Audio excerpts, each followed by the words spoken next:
কি মুসলমান আমরা, নিজের কাবারে নিজে লাথি মারি নামাজের আগে।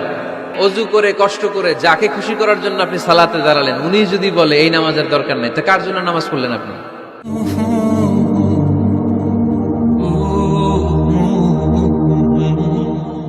আল্লাহর হাবিব সাল্লাল্লাহু আলাইহি ওয়াসাল্লাম বলেছেন, মসজিদের আরেকটা আদব হলো মসজিদকে অতিমাত্রায় ডিজাইন না করা। বেশি ডিজাইন করা যাবে না, এমন ডিজাইন করা যাবে না যে এটা মসজিদ বোঝাই যায় না। এত লাইটিং ফাইটিং করে, এটা কি মসজিদ না কমিউনিটি সেন্টার বোঝাই যায় না। আছে না নাই? আছে। এরকম যেন আমরা না করি সম্মানিত ভাইয়েরা। বিশেষ করে মসজিদের সামনের দেয়ালে। কোন দেয়ালে? সামনের দেয়ালটা কেবলার দিকে যেই দেয়াল, এই দেয়ালটা হতে হবে ফ্রেশ, যাতে করে মানুষের দৃষ্টি আকর্ষণ না করে। প্রায় মসজিদের দেয়ালের মাঝখানে দেখবেন আপনি ক্যালেন্ডার ঝুলায় রাখে, আছে না নাই? মৌলভীবাজারের কি অবস্থা? খিতা খবর আছে? তো এই যে ক্যালেন্ডার ঝুলায় রাখে, ওইখানে দেখবেন বিভিন্ন মসজিদের ছবি, এতিমখানার ছবি, মানুষের ছবি। তো মানুষ নামাজে পড়ে আবার ওগুলোও তাকায়, আছে না নাই? প্রথম কাতারে পরে ওইখানে কি লেখা এগুলো পরে, তার ডিস্টার্ব হচ্ছে না?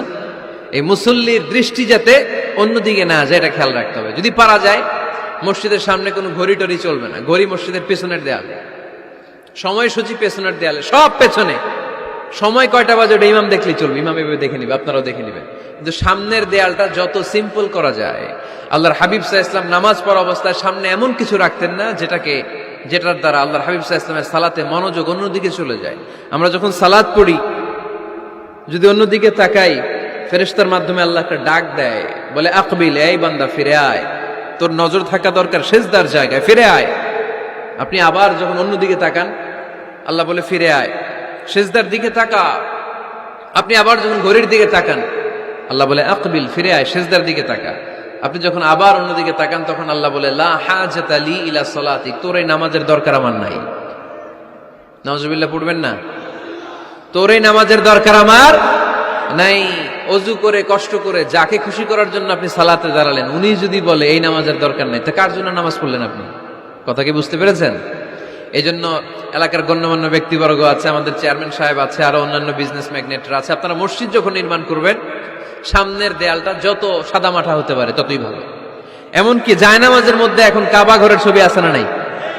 আছে না? কি মুসলমান আমরা, নিজের কাবারে নিজে লাথি মারি নামাজের আগে। মনের অজান্তে নিজের কাবাকে নিজে লাথি মারছি। এরকম জায়নামাজ ব্যবহার করা নিষেধ। চিল্লায় বলেন ঠিক কিনা? সাদা ফ্রেশ জায়নামাজ বাজারজাত করেন, আপনাদের সিদ্ধান্তই ওনাদের ব্যবসা বয়কট হয়ে যাবে।